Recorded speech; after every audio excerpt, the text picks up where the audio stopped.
नमामि तं शङ्करमर्पिताङ्घ्रिम्।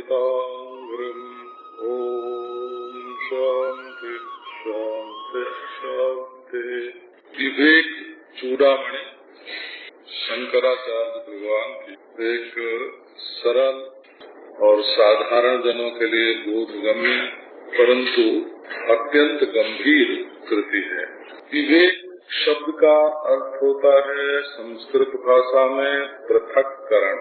दो चीजें एक में मिली हुई तो उनको अलग अलग करना विवेक। विचिर पृथक भावे विवेचनम विवेका। आजकल जैसे मिट्टी में से अनेक रसायनों का विश्लेषण करते हैं और उनको निकालते हैं, वैसे दृश्य वर्ग में जो अपना आत्मा मिल गया है वहाँ से परिच्छिन्न में से अपरिच्छिन्न को पृथक करना, अनात्मा से आत्मा को पृथक करना, जड़ से चेतन को पृथक करना, अनित्य से नित्य को पृथक करना, दुख से आनंद को पृथक करना, ये विवेक शब्द का अर्थ ये होता है कि एक वस्तु दूसरे में इतनी मिल गई है कि उसको हम एक समझने लगे हैं, तो ये भ्रांति, ये भूल मिटाने के लिए विवेक होता है। अब विवेक कोई पुरुष, कोई व्यक्ति तो है नहीं कि उसकी कोई चूड़ामणि हो। चूड़ामणिरिव चूड़ामणि ही विवेकस्य चूड़ामणिरिव चूड़ामणि ही, ऐसा इसका अर्थ करता है। ये एक लाक्षणिक शब्द आप समझें। तो विवेक का चूड़ामणि क्या होगा? श्रेष्ठ विवेक होगा। विवेक चूड़ामणि माने श्रेष्ठ विवेक, पूजित विवेक, समादृत विवेक। मीमांसा शब्द का जैसा अर्थ हमारे विद्वानों ने किया है वही अर्थ विवेक का हो जाता है जब उसके साथ चूड़ामणि शब्द जुड़ जाता है। अब ये विवेक चूड़ामणि पर आप एक ध्यान दें कि मनुष्य का जीवन श्रद्धा और विवेक दोनों के मेल से चलता है। सब लोग विवेकी नहीं हो सकते। योजना बहुत अच्छी होती है कि हम सबको शिक्षित बना देंगे, परंतु कितनी भी शिक्षा दी जाए उसमें कुछ बालक रहते हैं, उसमें कुछ नासमझ भी रहते हैं, उसमें कुछ मंद बुद्धि, कुछ विक्षिप्त बुद्धि भी रहते हैं। सारी जनता या सारी मानवता एक सरीखी शिक्षित नहीं हो सकते। तो यदि मनुष्य में श्रद्धा भी न हो और विवेक भी न हो तो उसका जीवन अव्यवस्थित हो जाता है और वो पतित हो जाता है। श्रद्धाहीन और विवेकहीन पतन की ओर जाएगा। और विवेक न हो परंतु श्रद्धा हो तो वो दूसरे के विवेक से लाभ उठा सकेगा। दूसरे के विवेक से लाभ उठाने की जो योग्यता है उसका नाम श्रद्धा है। हमको उतना विवेक नहीं है तो क्या, हमारे जो महापुरुष हैं उन्होंने विवेक करके जो बात कही है उस पर हमें श्रद्धा करनी चाहिए और आगे बढ़ना चाहिए। श्रदिति सत्य नाम श्रदिति आस्तिकताया अविधानम। सत्य का नाम श्रद्ध है, आस्तिकता का नाम श्रद्ध है। उसको अपने हृदय में धारण करना इसका नाम श्रद्धा है। परंतु यदि स्वयं में विवेक की जागृति हो जाए, जागृत हो जाए विवेक, तो श्रद्धा में जो परावलंबन है वो विवेक में नहीं रहता है। अश्रद्धा और अविवेक में पतन है। विवेक न हो, श्रद्धा आ जाए तो दूसरे के विवेक का सदुपयोग करके हम ऊपर उठ सकते हैं। और यदि स्वयं विवेक उदय हो जाए तो बिना श्रद्धा के भी काम चल सकता है। तो अश्रद्धा अविवेक की एक भूमिका है, श्रद्धा दूसरी भूमिका है, और श्रद्धा संयुक्त विवेक तीसरी भूमिका है, और शुद्ध विवेक चतुर्थ भूमिका है। शंकराचार्य भगवान ये जो विवेक का प्रारंभ करते हैं उसके संबंध में एक और बात ध्यान देने योग्य है। जानाति इच्छति करोति। मन 3 स्थान पर बैठकर काम करता है। वो पहले किसी को अच्छा या बुरा जानता है, फिर अच्छे को पकड़ने के लिए और बुरे को छोड़ने के लिए इच्छा करता है, और इच्छा के अनुसार मनुष्य के जीवन में प्रयत्न होता है। प्रयत्न में ही हमारे सारे कर्मों का समावेश है। हम जितने भी काम करते हैं अर्थ, भोग, धर्म या मोक्ष की प्राप्ति के लिए, तो जितने प्रयत्न हैं वे सब कुछ न कुछ प्राप्त करने के लिए होते हैं। अब यदि उस वस्तु को प्राप्त करने की सच्ची इच्छा है तो हमारे प्रयत्न में सच्चाई आ जाएगी। और सच्ची इच्छा कब होगी? जब जिस वस्तु को हम चाहते हैं उसका ठीक ठीक विवेक, ठीक ठीक विचार, ठीक ठीक ज्ञान होगा। यदि हम जानते ही नहीं हैं तो चाहेंगे क्या? और यदि कुछ चाहेंगे ही नहीं तो ठीक ठीक कर्म भी कैसे कर सकेंगे? एक आदमी है, वो मोटर पर बैठ के उसको चलाने लगता है। ठीक है, मोटर चलती है, सड़क पार होती है, परंतु उसके मन में कहीं पहुंचने का संकल्प नहीं है और कहीं पहुंचने का कोई प्रयोजन नहीं है।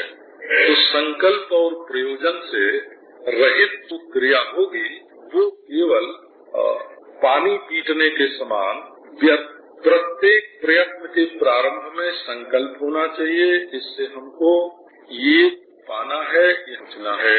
और वहाँ पहुँचने पर हमको क्या मिलेगा, किस प्रयोजन की सिद्धि होगी? प्रयोजन छूटने का भी हो सकता है और प्रयोजन पाने का भी हो सकता है, परंतु निष्प्रयोजन और निसंकल्प जो क्रिया होती है वो हमारे जीवन को कामदिशी बना देती है, हम उससे भटक जाते हैं। तो संकल्प हम करें कैसे? संकल्प तो तभी कर सकते हैं ना जब जाने कि ये वस्तु हमारे पाने योग्य है। अब वो वस्तु या तो आप अपने से अधिक बुद्धिमान, अधिक अनुभवी महापुरुष के आश्रय से जाने। महापुरुष संश्रय, इसके लिए महापुरुष की आवश्यकता होती है। और देखो, शंकराचार्य जैसा महान विद्वान जब ग्रंथ का प्रारंभ करता है तो अपने सद्गुरु को प्रणाम करता है। यहाँ से विवेक चूड़ामणि प्रारंभ होता है। अभी 2-3 दिन पहले शंकराचार्य की जन्म तिथि गई है। हम लोग सब मना रहे थे नैमिषारण्य में। आनंदमयी माँ, स्वामी नारदानंद जी, स्वामी विद्यानंद जी महामंडलेश्वर, स्वामी प्रकाशानंद जी, स्वामी विष्णु आश्रम जी, सब हमने इकट्ठे थे। ये शंकराचार्य भगवान ने साधन के 2 विभाग कर दिए हैं, एक सत्य की अनुक्ति के लिए और एक चित्त की शुद्धि। हम जो काम करते हैं वो किस संकल्प से करते हैं? तो संकल्प में यदि पवित्रता होगी तो वो कर्म शुद्ध हो जाएगा, और जब हम शुद्ध कर्म करेंगे तब हमारा चित्त शुद्ध होगा। हम जो कुछ करते हैं उसका प्रभाव हमारे चित्त पर पड़ता है, और कर्म 2 तरह से चित्त को शुद्ध करता है। एक तो कर्म में लग जाने पर पीछे की जो बहुत सारी बातें हैं वो भूल जाते हैं, और वर्तमान में अपने कर्तव्य में तल्लीन हो जाने पर, तन्मय हो जाने पर भविष्य की बहुत सी कल्पनाएं मिट जाती हैं। आपको तत्व ज्ञान के अनुसार ये बात मैं सुना रहा हूँ कि यदि आप वर्तमान में ठीक ठीक स्थिर हो जाते हैं तो जो था और मिट गया वो ज्ञान नहीं है। जो अभी नहीं है आगे आवेगा वो ज्ञान नहीं है। ज्ञान और है दोनों एक हो जाते हैं और उस समय संपूर्ण दुखों का ध्वंस हो जाता है। इसलिए मनुष्य को कर्म में तन्मय होना पड़ता है, और जब तन्मय होता है मनुष्य तो स्मृतियाँ और कल्पनाएं ये शांत हो जाते हैं। तो स्मृति कल्पना से विनिर्मुक्त होकर जब मनुष्य कर्म करता है तब उसका चित्त शुद्ध हो जाता है, और शुद्ध होने पर वो सत्य के ग्रहण के योग्य हो जाता है। शंकराचार्य भगवान ने चित्तस्य शुद्धे कर्म न तो वस्तुपलब्ध है, चित्त की शुद्धि के लिए कर्म होता है। चित्त माने संस्कार ग्रहण करने वाला ज्ञान। संस्कार ग्रहण करने वाले ज्ञान को ही चित्त बोलते हैं, और जो स्वरूप ज्ञान होता है वो संस्कार को ग्रहण नहीं करता है, वो संस्कारों को, संस्कार की शांति को और संस्कार के साबल्य को, संस्कार के उदय को, संस्कार के विलय को, वो तत्व ज्ञान तो केवल प्रकाशित करता है। बड़ा उपयोगी है ये शंकराचार्य के द्वारा प्रतिपादित औपनिषद ज्ञान। जीवन में ये इतना उपयोगी है, इतना उपयोगी है कि इसके बिना कोई निष्पक्ष काम कर सकेगा ईमानदारी से, इसमें भी थोड़ा संदेह होता है। क्यों? मनुष्य अपने व्यक्तित्व से इतना आक्रांत है, व्यक्तित्व भावना से, कि उसका मैं कहीं न कहीं ऐसा जड़ जाता है, ऐसा जकड़ जाता है कि वो उसी के घेरे में घूमता रहता है। मैं मनुष्य हूँ, ये तो बड़ी भारी बात है। मैं ब्राह्मण हूँ, तो ब्राह्मणों में भी कि मैं गौड़ हूँ, मैं कान्यकुब्ज हूँ, मैं दाक्षिणात्य हूँ, इस तरह से उसमें भी भेद बन जाता है। ऐसे क्षत्रियों में, वैश्यों में, शूद्रों में, तो मैं मनुष्य हूँ ये संबित होना तो बहुत दुर्लभ है।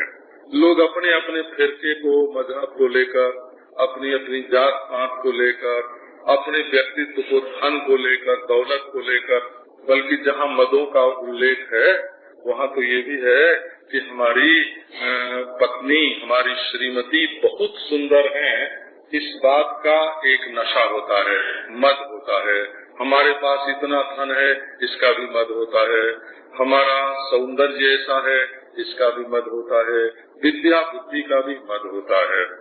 तो ये मनुष्य बाहरी चीजों को लेकर के इतना मतवाला, इतना तन्मय हो जाता है कि ये चाहे ब्राह्मणत्व के नाम पर, हिंदुत्व के नाम पर, मनुष्यत्व के नाम पर कहीं न कहीं अपने को बहुत छोटा मान लेता है और छोटेपन के सुख में और छोटेपन के स्वार्थ में, परिच्छिन्नता के सुख स्वार्थ में ये मग्न हो जाता है।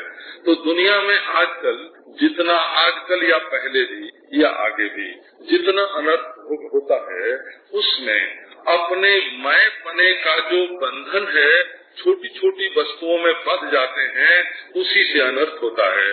एक जिला दूसरे जिले से लड़ता है, क्यों? एक जाति दूसरी जाति से लड़ती है, क्यों? एक प्रांत दूसरे प्रांत से लड़ता है, क्यों? तो एक परिच्छिन्नता में आत्म भावना और आत्मीय भावना हो गई कि यही मेरा है। एक राष्ट्र दूसरे राष्ट्र से क्यों लड़ता है? एक ब्रह्मांड दूसरे ब्रह्मांड को क्यों तोड़ता है?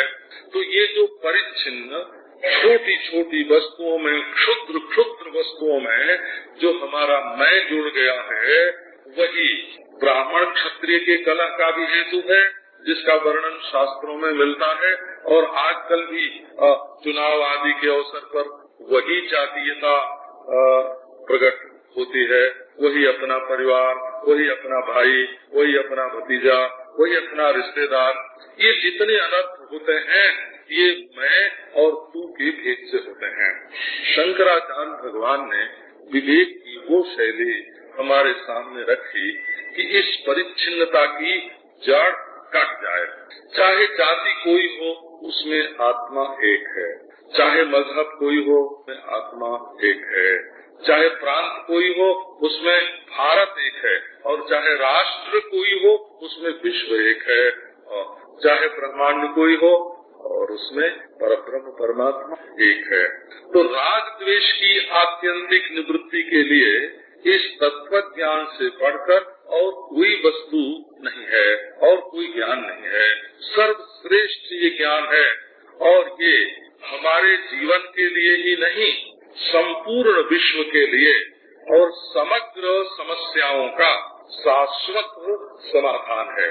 ये एक ऐसा एक दृष्टि बिंदु है जहाँ मैं और तू का, मेरा और तेरा का जो आग्रह है, जो झगड़ा है, वो मिट जाता है। और दुनिया में जितने झगड़े हैं, सब के सब इस मैं, तू, मेरे, तेरे के कारण पैदा हुए हैं। अब एक बात ये है कि केवल कह देने से कोई मान ले, मैं ब्राह्मण नहीं हूँ, हिंदू हूँ। अच्छा, मैं हिंदू नहीं हूँ, मनुष्य हूँ। तो ये जो सुन सुन के जो भावना पैदा होती है, उस भावना में कोई दृढ़ आधार नहीं रहता है। बिना दृढ़ आधार हुए, बिना ज्ञान, बिना विवेक, बिना अनुभव हुए, कि यदि हम किसी बात को मान बैठते हैं तो उसकी आधारशिला इतनी कमजोर होती है कि हमने बड़े बड़े लोगों को देखा, उन्होंने बड़ा त्याग किया, बड़ी तपस्या की। ईश्वर कृपा से सन 21 के बाद तो गांधी जी की कृपा से बड़े बड़े लोग संपर्क में आए, देखने में आए, मिलना पड़ा। हम उनकी महत्ता को पूरे हृदय से स्वीकार करते हैं और उनके मन में ईमानदारी थी, ये भी स्वीकार करते हैं। परंतु जब स्वार्थ का प्रश्न आया, जहाँ तक त्याग का प्रश्न था वहाँ तक उनके जीवन में त्याग देखा गया, परंतु जब स्वार्थ का प्रश्न उठा तब वो त्याग की भावना शिथिल हो गई। क्यों शिथिल हो गई? तो वो विवेक जन्य नहीं थी, वो अनुकरण जन्य थी। वो अनुकरण जन्य थी, वो श्रद्धा जन्य थी। वो अनुकरण जन्य होने के कारण और श्रद्धा जन्य होने के कारण और स्वयं का विवेक न होने के कारण वो जो त्याग, तपस्या की, ईमानदारी की, परोपकार की भावना थी, वो शिथिल हो गई। यदि उसके मूल में विवेक, स्वयं का विवेक होता, विवेक की जड़ होती, तो उस भावना के शिथिल होने का कोई कारण नहीं होता। और वैसे विवेकी जो लोग हुए या हैं, उनके अंदर वो त्याग की भावना, वो ईमानदारी की भावना, वो न्यायपरायणता अब भी बनी हुई है, क्योंकि उनका स्वयं का विवेक काम करता है।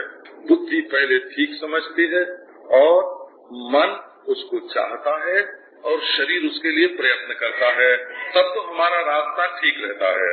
और इंद्रियां पहले पसंद करती हैं और मन में उनकी वासना आती है और बुद्धि उसकी प्राप्ति का उपाय सोचती है, तो हमारा जो दिशा निर्देश है वही गलत हो जाता है। इंद्रियाणाम विचरताम जन मनोनुविधीयते तदस्य हरति प्रज्ञा वायु नाव विवाम धसी। इसलिए इंद्रियां हमारे लिए पथ प्रदर्शक नहीं है, बुद्धि हमारे लिए पथ प्रदर्शक है। और बुद्धि शुद्ध विवेकवती होनी चाहिए। यदि बुद्धि विवेकवती नहीं होगी, सत्य का असत्य का, कर्तव्य का अकर्तव्य का और त्याज्य का ग्राह्य का यदि वो ठीक विवेक नहीं कर सकेगी, तो न केवल व्यक्तिगत जीवन बल्कि जातीय जीवन, राष्ट्रीय जीवन और अंतरराष्ट्रिक जीवन भी नारायण शुद्ध नहीं रहेगा। अंतरराष्ट्रीय हो या अंतरराष्ट्रिक हो, नारायण और अंता तो जरा बहुत मुश्किल है, तो नारायण हो परंतु थोड़ा मुश्किल जरूर है। तो ये जो हमारा अंतरराष्ट्रीय जीवन है, ये जीवन भी तभी शुद्ध हो सकता है जब हमारे भीतर विवेक हो, नहीं तो स्वार्थ के चक्कर में, अपने भोग के चक्कर में फंस जाएंगे। तो ये वो श्रेष्ठ विवेक है जो चित्त में तो हमारी वासनाओं को शुद्ध करता है और हमारे शरीर में हमारे कर्म को शुद्ध करता है। और इस तरह जाति की जाति, समग्र मानवता और समग्र विश्व सृष्टि को शुद्ध करने का सामर्थ्य इस विवेक में है, इस समादृत पूजित विवेक में है, जो विवेक भगवान शंकराचार्य ने उपस्थित किया है। अब ये जो शंकराचार्य भगवान है, एक बात इसमें और भी ध्यान देने योग्य है। नियम ये है, अब वेदांत की बात तो थोड़ी करनी पड़े ना, जब विवेक चूड़ामणि की चर्चा करेंगे तो नियम ये है कि जो वस्तु नित्य अपरोक्ष होके भी अज्ञात रहे, वो किस वस्तु से प्रमाणित की जाएगी, उसके लिए कौन सा प्रमाण हो। नित्य अपरोक्ष का अर्थ होता है अपना आत्मा। आप देखो विश्व सृष्टि में बहुत से मत हैं, बहुत से मजहब हैं और सैकड़ों मतों मजहबों का तो मैंने भी अध्ययन किया है। जिन लोगों ने अपने से बाहर परोक्ष में या दृश्य रूप ईश्वर को माना, उनके ईश्वर की मान्यता की जो आधारशिला है वो बहुत कमजोर है, क्योंकि जितने भी दृश्य हैं वो दृश्य जितने भी दृश्य हैं वो सुषुप्ति काल में बाधित हो जाते हैं और रहते ही नहीं सुषुप्ति में। जो चीज सुषुप्ति में मालूम नहीं पड़ सकती उसका परमेश्वर के रूप में स्थापित करना बड़े बड़े तार्किकों के लिए, युक्तिवादियों के लिए भी बड़ा कठिन है, क्योंकि वो सर्वदा अनुभव का विषय नहीं होता। और जिन लोगों ने परोक्ष रूप में ईश्वर को माना, उनको केवल विश्वास के आधार पर ईश्वर को मानना पड़ता है। उनके पास भी ईश्वर को साक्षात अपरोक्ष करने के लिए कोई उपाय नहीं है। उनका ईश्वर नित्य परोक्ष है। तो जो साक्षात अपरोक्ष आत्मा के रूप में है, ये सर्वथा अकाट्य है, सर्वथा अबाध्य है। क्योंकि किसी के अनुभव की कक्षा में ये नहीं आ सकता कि मैं नहीं हूँ, ये नहीं आ सकता कि मैं अज्ञान हूँ, ये किसी के अनुभव में नहीं आता। कोई माई का लाल न पहले ऐसा अनुभव कर सका है और न आगे, और न तो आगे ये अनुभव कर सकेगा। कोई कहे कि मैं नहीं हूँ तो पागल है, बकवास करता है। कोई कहे मैं बिल्कुल अज्ञान जड़, अच्छा मैं अज्ञान हूँ, मैं जड़ हूँ, ये तुम कैसे जानते हो? इसलिए ज्ञान का सर्वथा निराश कर सकना शक्य नहीं है और आत्मा के अस्तित्व का सर्वथा निराकरण करना अशक्य नहीं है, शक्य नहीं है। और तब ऐसी स्थिति में यदि ईश्वर हमारे आत्मा के रूप में हो तब तो उसका कोई खंडन नहीं कर सकेगा। और यदि ईश्वर हमेशा परोक्ष हो तो लोग विश्वास का खंडन कर सकेंगे। और यदि घटपट आदि के समान दृश्य होए तो उसमें चेतनता, सर्वेश्वरता आदि की स्थापना बहुत कठिन पड़ेगी। इसलिए साक्षात परोक्ष ये प्रत्यक्ष चैतन्य ही परमात्मा का असली स्वरूप है। ये स्थापना जो शंकराचार्य भगवान ने की है वो उनकी अपनी तो नहीं है तो वो उपनिषद की, वेदांत की, सर्व वेदांत सिद्धांत गोचरम तम गोचरम। यद्यपि आप इस पूर्णता को, इस आत्मा को आँख से नहीं देख सकते, ये ठीक है। ये आवाज, इसकी आवाज की तरह इसको कान से नहीं सुन सकते, का ये भी ठीक है। और स्पर्श कठोर कोमल की तरह त्वचा से नहीं छू सकते, का ये भी ठीक है। जीभ से इसको चख नहीं सकते, नासिका से इसको सूंघ नहीं सकते, ये भी ठीक है। और मन में जो ध्यान आवेगा उसमें कल्पना का पुट जरूर रहेगा और ऊपर से अध्यारोपित होगा। लोग समझा बुझा करके वैसा ध्यान आपके मन में भर देंगे। इसी पर मत बनते हैं, फिरके बनते हैं, मजहब बनते हैं।